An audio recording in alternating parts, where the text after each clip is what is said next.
Hello everyone and welcome to a new video from Your Destiny. I'm Eddie the Chump and today we'll be talking about high cal rounds, but also explosive rounds and hit flinch in general, as it pertains to both PvE and PvP. Now this video might be a shade controversial, as this issue seems to split the player base fairly down the middle. There are some mechanics in Destiny 2 that I'm not a huge fan of, but they're not unique to this game, so it's not like I'm attacking Destiny for this alone. I'm just going to put this out there. I'm not a huge fan of flinch in any first person shooter. It's actually a big barrier to my enjoyment of shooters, and if the flinch effects from getting hit are too extreme, I'll just get sick of the game I'm playing. Now thankfully, I'm not at that point with Destiny 2, and there's quite a good reason for it. In a game like COD, hit flinch can determine gunfights entirely, as the time to kill is so low, whoever has first shot will probably win out. Now Destiny is not quite like that. Destiny 2 is more like that than the first game, but it's still not as bad. Before I launch into a massive tirade and embarrass myself, let's first look at why these perks are not actually all bad and do have their place. It's hard to argue against high cal or explosive rounds in PvE. In fact, the Vanguard Scout Rifle, the Nameless Midnight, has become a favourite amongst more serious raid teams on Twitch precisely because of its explosive payload. High cal and explosive rounds do a similar thing in PvE. They distribute damage differently, sure, but both are capable of staggering enemies. This is obviously good as it disrupts their animations and sort of frame traps them in a loop that you can take advantage of. I have no problem with this. I think it's a great dynamic. The Sunshot, for example, is one of my favourite weapons in raids or public events, and that effectively has Firefly too. It's the player versus player environment I don't think they're that healthy for, at least in their current state. What are two of the best guns in PvP? The Mitre and the Better Devil's Hand Cannon. What do they have in common? Well, one has high cal and the other has explosive rounds.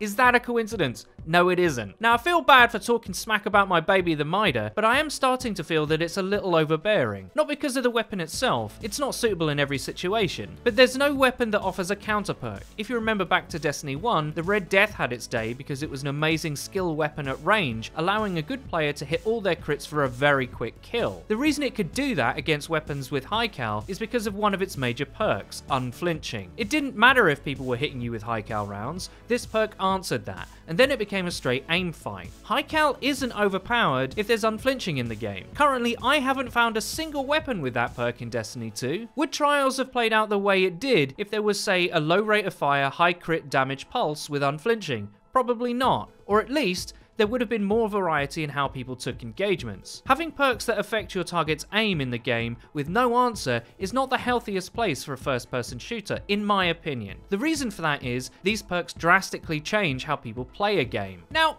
I'm going to get a bit nerdy here, so bear with me. When players first start learning an FPS, one of the biggest ways they teach themselves is how to not die instantly. Staying alive is obviously important in any game. Now, one of the easiest ways to die in Destiny 2 is to move out of cover, round a corner, into a sightline while an enemy holds that angle. High cal and explosive rounds make that much more punishing, especially on a gun like the Mitre. It's designed for it. You don't even lose your radar when holding said angle. It practically encourages it. If you walk out into a high cal round weapon, you're much less likely to be able to recover in time. Let's all be real, we've all done it. Both sides of that equation, in fact. It's staggering how quick people can die, especially if they're team shot. Quite often the best course of action is to not fight a held angle unless you either have support or a nade off cooldown, and that's if you know someone is there. If you don't, you'd better pray you can evade quick enough. That doesn't happen most of the time, as we've all learnt to our detriment. Because of these flinch increasing rounds, and the value of team shotting in general, the game can slow down an incredible amount. Again, Trials was played very much like this. Sometimes it was hilariously just 8 Miders trying to flinch each other down a very long sightline. Imagine if a few of those guys had unflinching. I'm not saying that high cal and explosive rounds shouldn't have their place, but they definitely should have their oppositional sister perks. That's the rock, paper, scissors metagame that makes FPS so addicting. You have to make decisions and sacrifices for how you want to gain an advantage. Right now our options are limited. I'd really like to see that change. Let me know in the comments if you agree, or if I'm just making this up like some rando. I really hope you enjoyed this video. If you did, please don't forget to leave a rating. If you never want to miss another video of us again, please click the bell icon next to the subscribe button on our channel to join the notification squad. You'll be in good company. And finally, please check out the Your Destiny Twitter. It's where you can find updates about new videos and other cool stuff. I've been Eddie the Chump,